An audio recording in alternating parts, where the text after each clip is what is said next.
Hi, I'm Miss Cheryl with Mason Public Library. I'm here today in our quiet room, which lately is very quiet, to share some holiday craft ideas. Now, these are especially aimed at our toddlers and our younger preschoolers. So this talk is a little more for parents than it is for the children. So what I want to give you are some ideas that you can adapt and customize for your child and for your family's holidays. There are a lot of holidays celebrated around November and December. We've got Diwali, Thanksgiving, Hanukkah, Christmas, New Year's. There's a little bit of everything. And these are some ideas that I will demonstrate them for one particular holiday, but you'll find you can probably make them work for about any. Remember though, to really keep in mind the age of your child. If you've got a little one, the educational experts tell us that we can expect about 1 minute of attention for every 1 year of age. So that means if you get more than a minute's focus out of a 12-month-old, you're doing good. 2 minutes out of a 2-year-old, you are a champion, and it is a day of days. So plan to divide these crafts into small, tiny little pieces. Expect some breaks, and something else to expect is everything to be touched and torn and tasted and all together explored. Our toddlers and our preschoolers are very tactile, very sensory oriented. So sticky tape is just a wonder in and of itself. So let's get started. I've got all kinds of different crafts for you. We're gonna move pretty fast from one thing to another. So the first thing I wanted to suggest for you is that you take advantage of our online ordering service for books and set up a countdown. This is sort of a book-oriented countdown. You could count down to any holiday. I've wrapped these up to count down for Christmas. But you could do about any. We have Hanukkah books, we have Christmas books. Give us a call, we can pick up a set for you. There are a lot of different ones. And the idea with a book countdown calendar is that you decide how many books you want to read. You think of it as one per day. You choose the order, you wrap them up and stack them up. And every day you have a new holiday memory to enjoy together. So many parents can't wait for their children to start to learn to read and look forward to helping their toddlers start to learn their alphabet and the sounds that the letters make. One literacy skill that gets overlooked a lot of times, though, are writing skills. There are lead-up things that you should be doing with your little one to help them learn to handle and control a pencil when they get into kindergarten. So anything where they're pinching, they're using 1 or 2 fingers, as simple as picking Cheerios up off of their high chair tray. That's actually a start toward getting ready to write. Something that you can do for the holidays is pretend writing. Give your child a pencil or a pen, crayons, piece of paper, and encourage them to scribble write. Or you make a list, let them tell you what they want, you write it down, and then they get to decorate it. The idea is just to get something in their fingers when they're little. Don't worry if they're holding on to it like this, but get it into their hands and start them working on, can they draw a straight line, a curvy line, anything. It's all good and you really can't go wrong. All right, let's move on to a different holiday and one of my favorite craft ideas for toddlers. What would you say if I told you that you can let your child paint with no mess? Right? Sounds crazy. You're going to need a few things. Of course, you need some paint. You need some paper with a shape to paint on. Cardstock works a little bit better than thinner paper. So if you can, use thicker paper. You may even want to use a canvas. You're also going to need a large Ziploc bag, big enough to hold your piece of paper and seal it all the way shut. The sealing part is really important. All right, so first thing you need is a shape, something to color. We're going to move on to Hanukkah, and I'm going to show you how to do something called relief painting, which lets your child mess around and have a great time, and you still end up with a really fun piece of art. So start with something with a simple shape. You'll want something that you can outline with tape, or a shape that you could cut out and then glue onto a background piece of paper. Like cut out a shape of a cat and glue it on, whatever you want. You're going to end up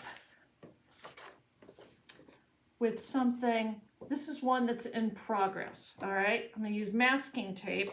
You want something that can come off the paper without tearing it up. This is also something that you'll want to do ahead of time, not while your child's watching you begging to get started. All right, I've got a little craft knife because I want my corners sharp. I'm going to peel off the little edges so that my star shape has better corners.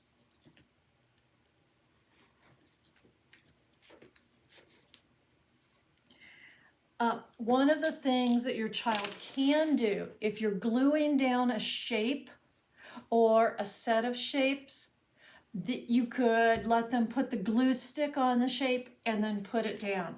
They need to rub and get all the edges down really nice and tightly. The next thing you need is you need this to fit into a bag. I tend to use 1 gallon Ziplocs, and 8.5 by 11 is just a little bit too big. So I'm going to trim the top off. So the goal is to have your drawing in here, and in here is where the paint is going to go. All right? So you'll need some paint, tempera paint, acrylic paint, finger paint. Really doesn't matter. All right? You want to give a good squirt on the inside. And then you want to seal. Make sure all the air is out. Your child's going to be pushing on this bag, and you do not want them to pop the corner and shoot the paint out across the kitchen. All right, so make sure this is very sealed, and then you give it to your child, and they start squishing and spreading and smushing the paint all around. So this is a fun one. You can do different colors. If you're braver than I ever was, you could also do handprint relief painting and do different colors and let your child just make handprints across this. So you're just going to keep spreading and spreading. You only need about 1 spoonful, maybe a tablespoonful of paint. Remember, you can always add paint. You cannot always take it out. So once it's all smushed and done with, and your child is done writing designs with their fingers or putting their initials in. All right, so I've got my CV in for there, Cheryl Vossen. All right, now it's your turn again, Mom or Dad. So you need to be the one to very carefully take the paper out and let it dry. It'll take a little bit of time. And this is the trickiest part. Oh, wow. I probably should have brought a paper towel with me. Oh man, it's got that smell of like toddler finger paint to it. Wow, I love that. Ah, I miss you guys in story time so much. All right, so you take this out and then you're gonna need to let it dry, all right? Once it's dry, it's time to take the tape off. And if the tape was stuck down correctly and all the edges were sealed, you take the tape off, you take the shape off, and that part is still bright white and gives you a shape. So I'm gonna put this aside here and we'll let it dry a little bit. And I'm gonna totally throw this away. Ugh, all the mess in the bag, and the only paint that was involved got on my fingers and not a child's. So there you go. There you go. Paint in a bag, any kind of shape, any kind of holiday. Hi, I'm back here in the library's quiet room with our Christmas tree, and I'm going to show you a few different ways to do what I call fill the tree. This is a great way to adapt fun to your children's age. So here's my first tree. If you look down on the carpet, not only do we have our tree back here, we've also got a masking tape Christmas tree that I made by sticking pieces of masking tape to the floor.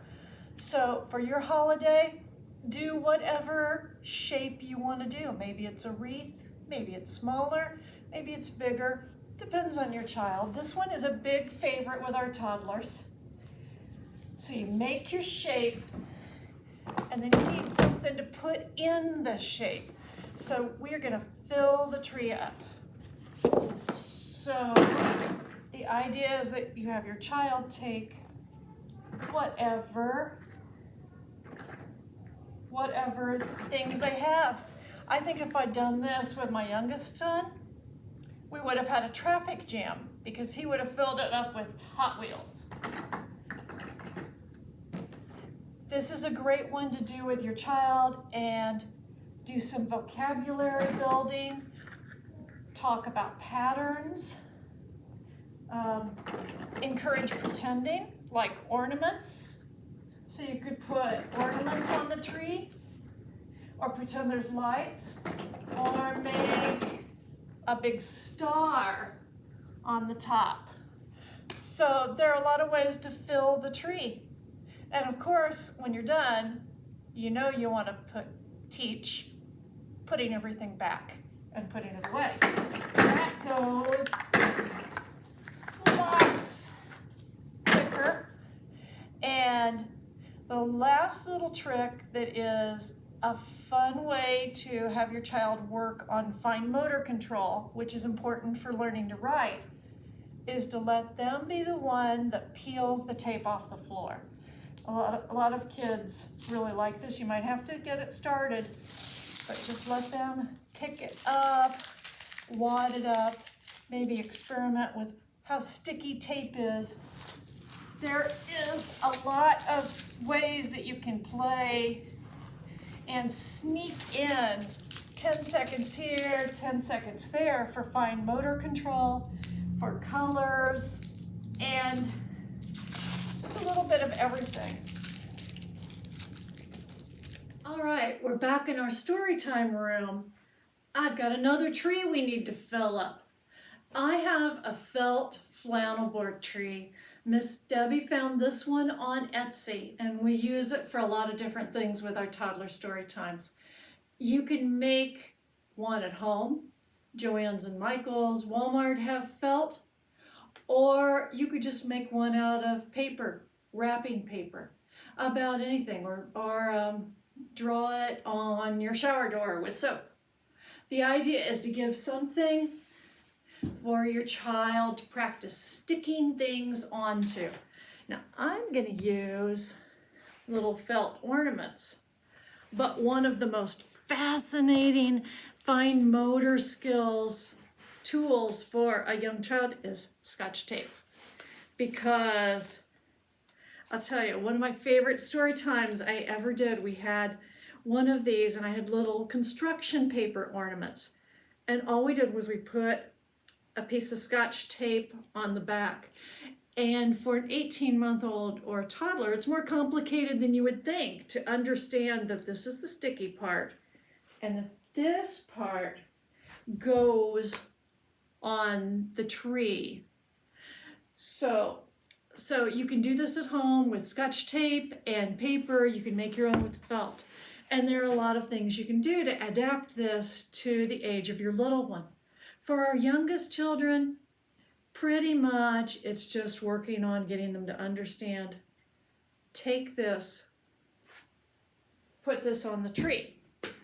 For our older children, you could give them several different colors and work on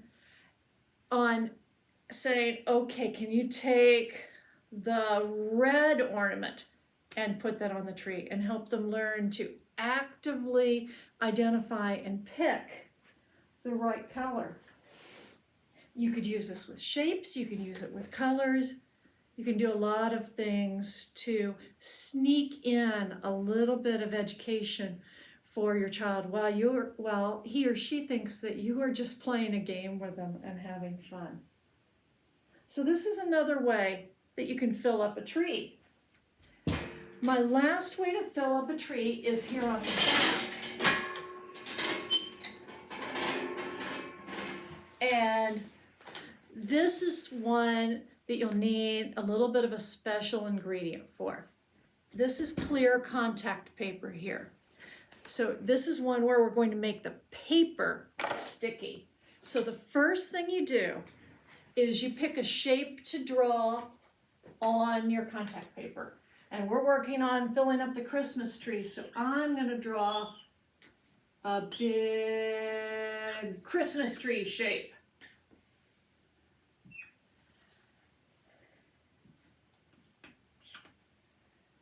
All right, so once you've got your shape, you want to peel off the backing on the back. This is where I wish that I had more fingernails. So, all right, so I've got good news and bad news. The bad news is that peeling the paper off of the back of this takes way longer than you would ever think it would.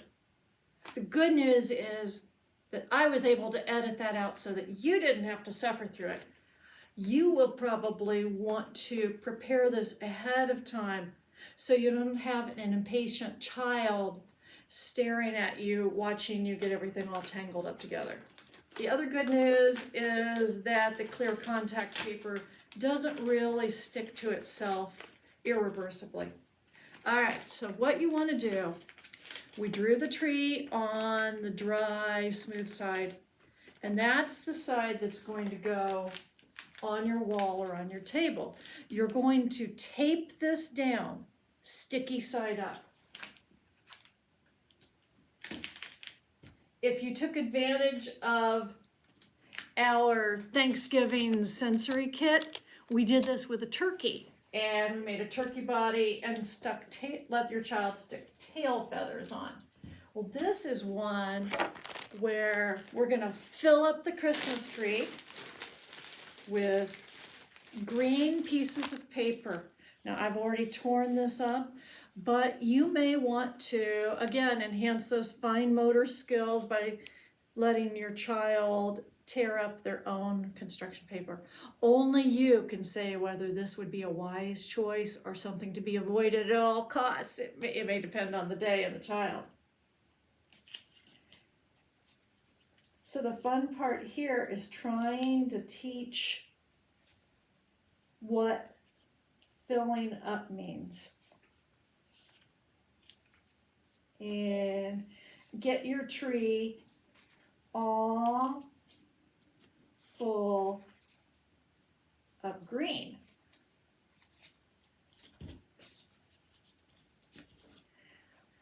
So this contact paper isn't too terribly sticky, which is good. That means your toddler is going to be able to move things around and reposition them. If you're lucky, this could keep them occupied for quite a long period of time. It's also something that could stay up for a few days, and you really wouldn't have to worry about it getting too frustrating. So there you go. We've talked about 3 different ways to fill up a Christmas tree. Fill it up with Legos or small objects. Use clear contact paper to make a sticky shape and fill it up with torn scraps of paper. And then we also talked about using a drawing on a wall and loops of Scotch tape or felt to decorate a Christmas tree. All right, so for our last crafts, I do not want to leave out your preschoolers, especially your older preschoolers that are starting to learn their letters and really get good at matching. Right, so this is something you can do with your bigger kids. You'll need, okay, we're going to do another Christmas tree. This is a blank one. You need to know your child's name. Probably can remember that, except for me, I have 4 kids and I mix up all their names. So we're going to pretend that this tree is for Sophia's. Are there any Sophia's watching today? Most kids learn the letters in their names first of all. They have a vested interest in that, right? So the first thing you do as a parent is you write down and scatter letters all over the tree. You judge what's going to be fun for your child and what's likely to get too frustrating. And remember, you're only going for about 3 minutes of attention if you've got a 3-year-old, 5 minutes if you've got a 5-year-old. And of course, there's a range there, depending on whether they're a young 5 or an older 5 or a wiggly 5 or a, oh my gosh, did not take a nap today 5. My favorites. So you've got a tree. You've got letters on the tree. The other thing that you need is dots or stickers. You put the same letters on your dots that you put on your stickers. And now you've got a matching game. And once again, you've got the fine motor control skills that it takes to peel those stickers off of the paper and get them to the right place. So this can work for a lot of different holidays and a lot of different ages of child. So you customize it so that it fits your child. I'll put a link up so that you can print off an alphabet tree of your very own. First, let's put an S on the S. So we have an S for Sophia.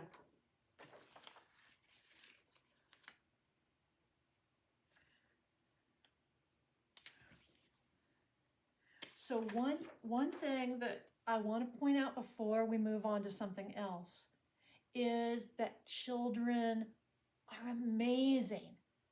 They can read letters upside down and backwards as easily as they can read them right side up and forwards. And until they're about 6 or 7 years old, that sense of which way is right side up does not settle down.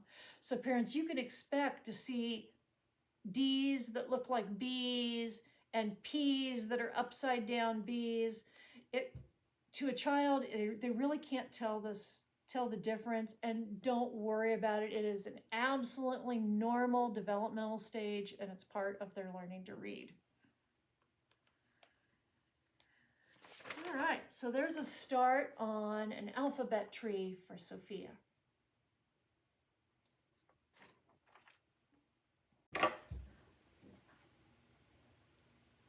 So a holiday that my family celebrates is Diwali. My husband's from India, and we celebrate Christmas and we celebrate Diwali. So I didn't want to leave it out of the winter holidays.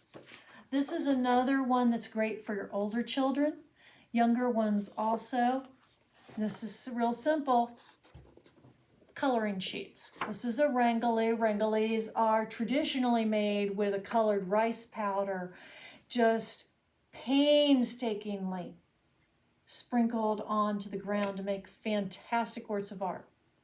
So you can find Rangoli like this to print off, and you can either set your child up to color, or if you've got an older child, you can set them up to paint glue on or Mod Podge and sprinkle maybe some decorating sugar, maybe some colored salt that you've made, maybe some leftover sand from the sand art kits. So if you're using the painting method, do one color at a time, use lots of glue.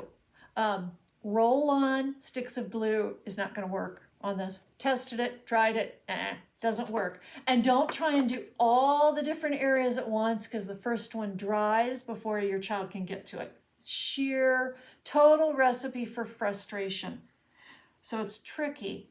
You'll do one little area at a time. You need a paintbrush, which I swear I brought in here, but it's gone. Okay, you need a paintbrush, you need some glue, you need a little bit of sand or something to put on. And if you've got an older child, with patience,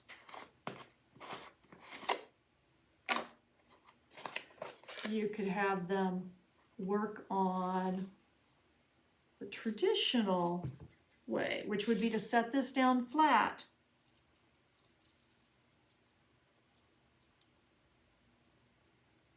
And try to get it only where it's supposed to go.